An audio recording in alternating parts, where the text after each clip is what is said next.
राजस्थान एक ऐसी जगह है जिसके हर हिस्से में कोई ना कोई कहानी या राज दफन है। और आज की कहानी भी राजस्थान के एक ऐसे ही रहस्यमय किले की है जिसकी कहानी कहां से शुरू होती है और कहां खत्म होती है किसी को नहीं पता। आज की कहानी है भानगढ़ की, जिसको लेकर तमाम किस्से और कहानियां हैं। और जब भी भारत की सबसे भूतिया और श्रापित जगह का जिक्र होता है तो इस किले का नाम सबसे पहले लिया जाता है।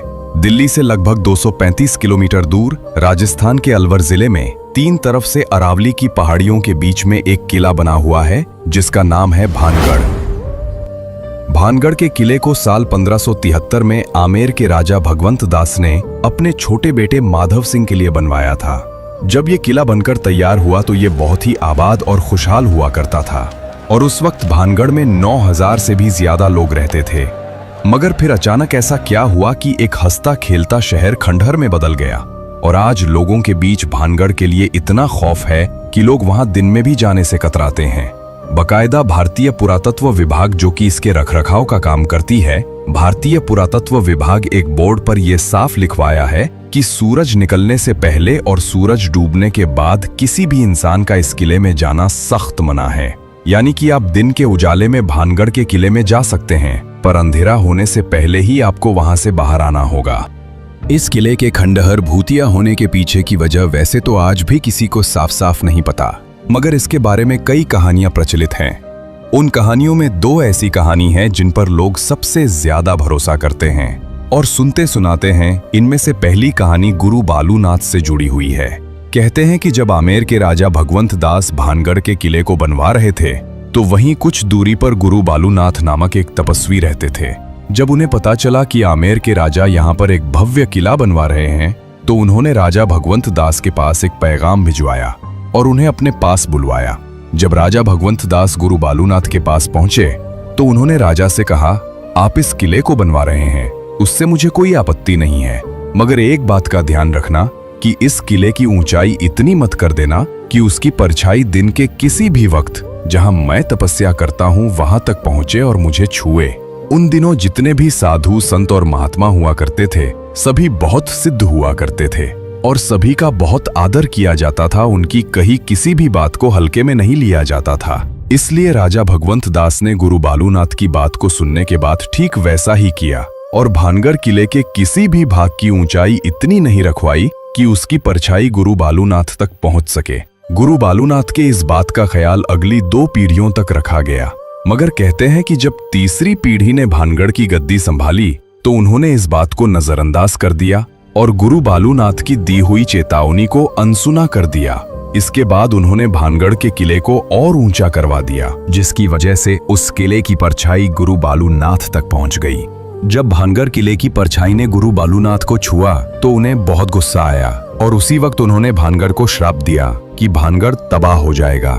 कहते हैं कि गुरु बालूनाथ के इसी श्राप के बाद भानगढ़ पर मुसीबत टूटी और पूरा भानगढ़ तबाह हो गया। इसके अलावा यह भी कहा जाता है कि 1783 में जो चालीसा अकाल आया था, जिसमें मरने वालों का आंकड़ा करोड़ों में था, वो अकाल गुरु बालूनाथ के शाप की वजह से ही आया था, जिसने भानगढ़ समेत पूरे उत्तर भारत के करोड़ों लोगों को भूखा मरने पर मजबूर कर दिया। बाद में ऐसा नहीं है कि किसी और ने वहां बसने की कोशिश नहीं की।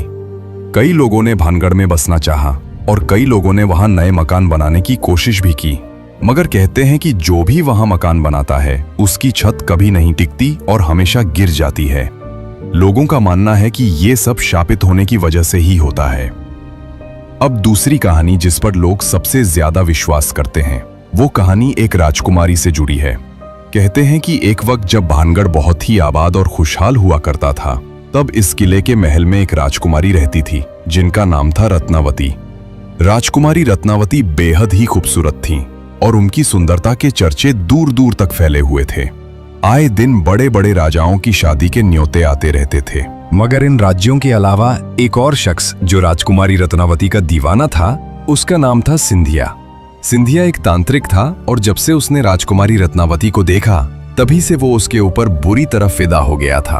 अब वो किसी भी तरह राजकुमारी रत्नावती को पाना चाहता था, मगर उसे पता था कि वो सीधे तरीके से कभी भी राजकुमारी को नहीं पा सकता, क्योंकि कहां और संसार में रहने वाला एक तांत्रिक और कहां महलों में रहने वाली राजकुमारी, इसलिए उसने राजकुमारी रत्नावती को हासिल करने के लिए दूसरा तरीका ढूंढ निकाला और अब बस सही मौके की फिराक में लग गया। एक दिन आखिरकार उसे ये मौका मिल ही गया। उस दिन राजकुमारी रत्नावती की एक दासी भानगढ़ के बाजार में आई।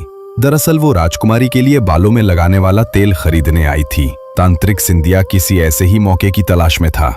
जब वो दासी तेल खरीदकर वापस जाने लगी तो तांत्रिक सिंधिया ने उसे किसी बहाने से रोक लिया।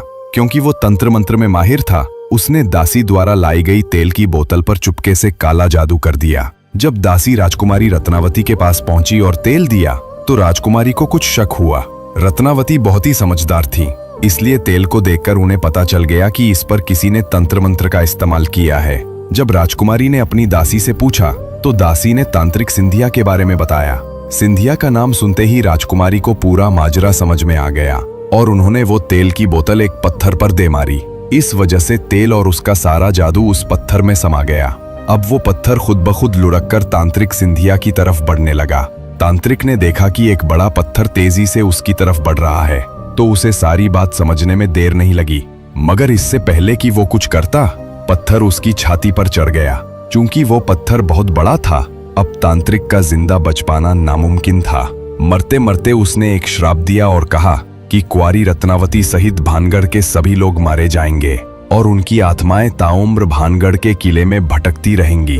तांत्रिक सिंधिया मर गया, पर कहते हैं कि उसके मरने के कुछ समय बाद भानगढ़ और उसके पास के एक और राज्य अजबगढ़ के बीच बहुत भयंकर युद्ध हुआ, जिसमें पूरा भानगढ़ तबाह हो गया। इस लड़ाई में अजबगढ़ की सेना पूरे भानगढ़ में कत्लेआम मचा गई, जिसमें रानी रत्नावती सहित कई लोग मारे गए। हालांकि इतिहास में कहीं भी भानगढ़ और अजबगढ़ के बीच युद्ध का जिक्र नहीं है, पर सदियों से यही कहानी सुनी और सुनाई जा रही है। कहते हैं कि इस युद्ध के बाद भानगढ़ का किला कभी आबाद नहीं हो पाया और धीरे धीरे भानगढ़ वीरान बन गया। आज भूतों का गढ़ बन चुका है। युद्ध में मारे गए सभी लोगों की आत्माएं आज भी भानगढ़ में मौजूद हैं। भानगढ़ में आज भी रात को बाजार सजता है, खंडहर फिर से खड़े हो जाते हैं और अंदर राजा का दरबार लगता है। वहां के लोग बताते हैं कि उन्हें रात को चीखने की आवाज आती है, कभी हंसने की आवाज आती है तो कभी घरों के बजने की आवाज सुनाई देती है। भानगढ़ के किले में आज तक जो भी रात में गया वो फिर कभी जिंदा लौट कर नहीं आया, और अगर कोई जिंदा वापस आया तो उसकी दिमागी हालत खराब हो जाती है या फिर किसी दुर्घटना में मृत्यु हो जाती है।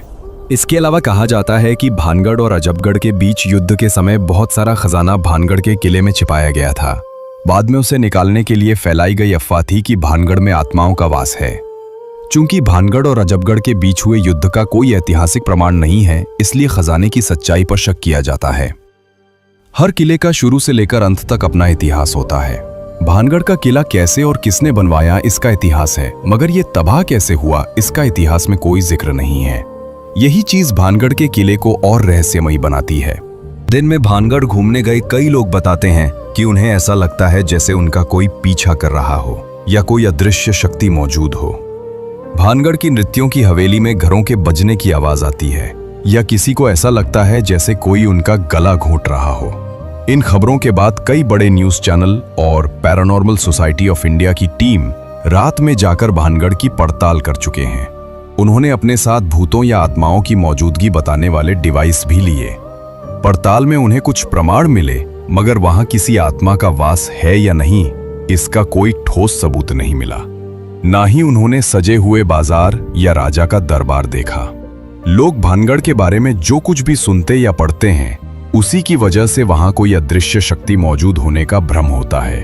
भारत सरकार की तरफ से रात में किले में एंट्री बैन करने की वजह से भी भूत प्रेत वाली बातें हवा में फैल गईं। वहीं दूसरी तरफ लोग आज भी इन किस्सों और कहानियों को सच मानते हैं और उनके अनुसार भानगढ़ के किले में आज भी भूत और आत्माएं मौजूद हैं। कुल मिलाकर आज भी किसी को नहीं पता कि 300 साल पहले भानगढ़ में ऐसा क्या हुआ कि वो वीरान और खंडर बन गया और पूरे भारत की सबसे डरावनी और भूतिया जगह बन गया। तो ये थी पूरी कहानी भूतों के गढ़ भानगढ़ की। मुझे उम्मीद है कि आपको मेरी जानकारी जरूर पसंद आई होगी।